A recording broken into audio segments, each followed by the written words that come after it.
So in the Mahayana tradition, Samantabhadra and Bodhisattva, they are the same being.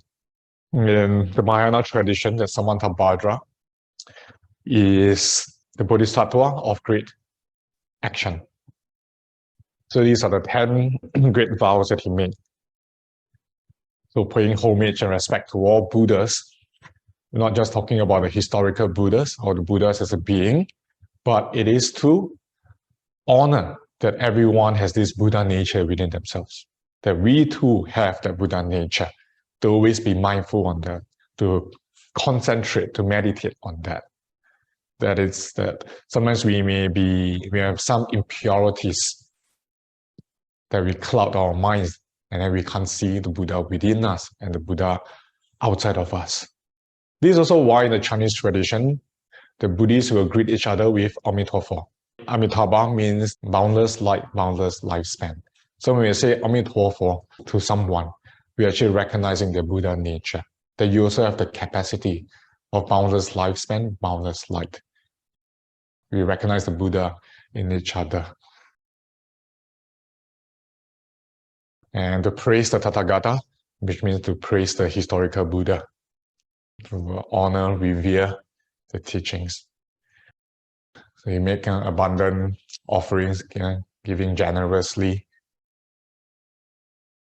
You see, number 4, to repent, misdeeds, karma, rejoice in people's merits and virtues. All this we covered before. All right. See, to request the Buddha to continue teaching and to request the Buddha to remain in the world, it means also to humble ourselves. Like Samantabhadra, as a Bodhisattva, is enlightened himself, but is to always have someone or something to revere. It's not doing out of devotion, but out of humility.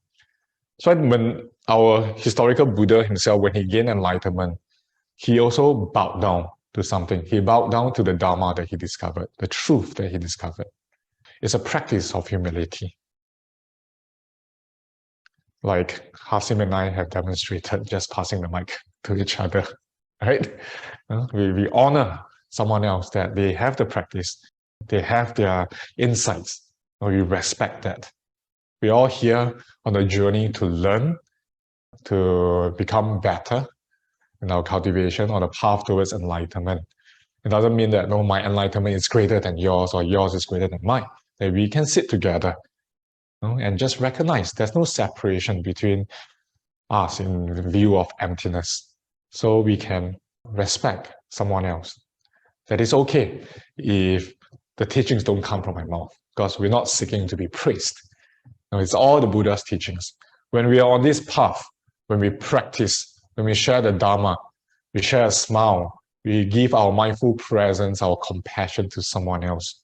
We're not doing it to get praise, not doing it to get validation. Right? It's not an ego trip. Right? We know that before we come into practice, we can be lost like everyone else. But what we are practicing is thanks to the Buddha who discovered teaching, and he spread it for generations, countless practitioners have preserved the teachings through their way of being. That's why today we can still get in touch with the practice and the teachings. We can learn how to live a better life. We can be on a path of healing and transformation. So we know that this wisdom, these skillful means are not ours alone. It all started from the Buddha, and the Buddha who revealed the Dharma. And therefore we say that Buddha mind is everyday mind. The Buddha's mind is our mind. Our mind is also the Buddha's mind. Because before this, when you had no Buddha and you had no teachings, it's just whose mind? Your mind, your ancestors' mind, your parents' mind, society's mind, right? So to request the Buddha to teach remain the world, not just honoring people's wisdom, it's also understanding, realizing that all your wisdom is the Buddha's. And you see, in the Pali chants, when we venerate the Buddha, we also say the Buddha, out of compassion for generations to come, he taught the Dharma.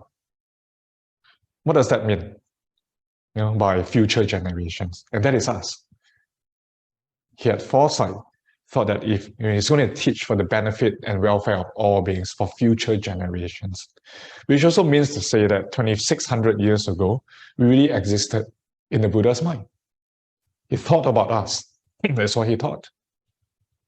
So in a way, you can also say that we are the cause for the Buddha's aspiration to teach, because he knew that there will be people with less dust in their eyes who will be able to accept his teachings, who will be able to understand his teachings. You see how there's no separation actually between your mind and the Buddha's mind.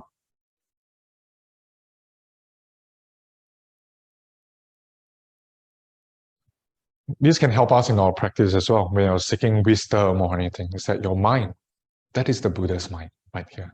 The Buddha is not outside, the Buddha is here in our actions. It's always a continuation. And that's how the Buddhas can actually remain in the world, when you recognize that.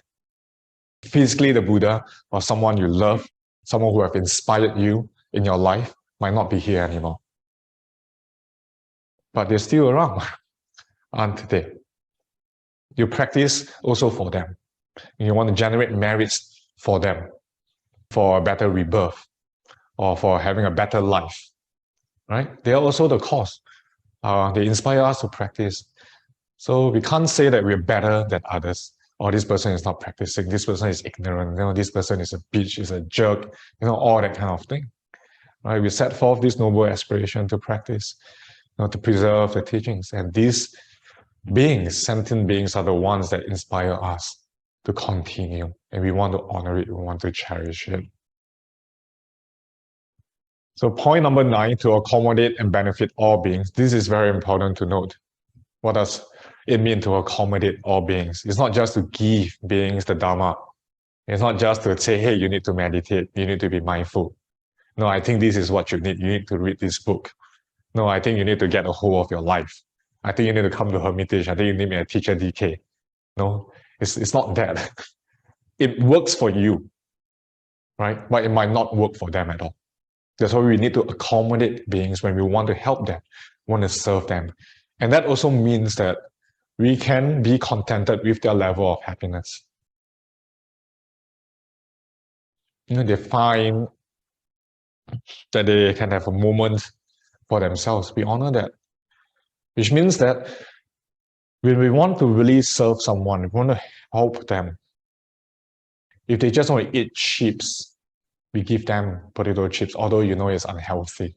Just give it to them because it can bring them some temporary relief from suffering. Make them feel better. That's how we can accommodate all beings. That's why Bodhisattva Samantabhadra can also fulfill wishes. Sometimes we can judge ourselves. Like when we make an aspiration, we want to get something.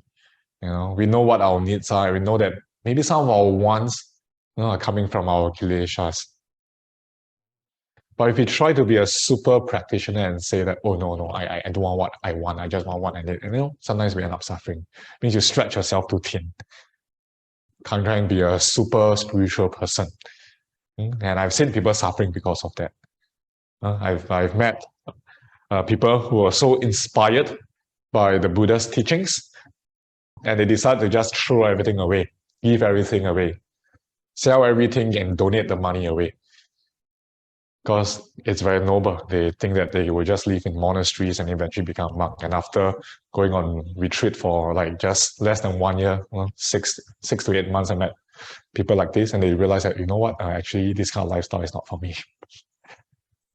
But they gave everything away. They're not very clear. They start suffering because they are penniless, almost homeless as well. Unless they stay in the monastery, which they realize that monastic life is not for them. They can't live in the monastery, they're just stuck, they don't know what to do. And so we talk about making noble aspirations, not talking about making egoistic aspirations. So to accommodate all beings also means that don't judge ourselves. If you know that there's this big mental hurdle, this big mental formation, this sankhara that comes out in you, that you need to resolve, but you can't resolve now, can we say, it's okay, I don't deal with it now? right? If I'm going to have some clean fun to make myself happier, to make myself feel better, so that I can meditate better tonight, why not? Temporary relief from suffering is okay as long as it's not causing harm to others. This is what it's meant here, to accommodate and benefit all beings. And this is what we can learn from the Bodhisattvas. Not just in a way of giving to others, but also giving to ourselves. And of course, to transfer merits and virtue to all beings.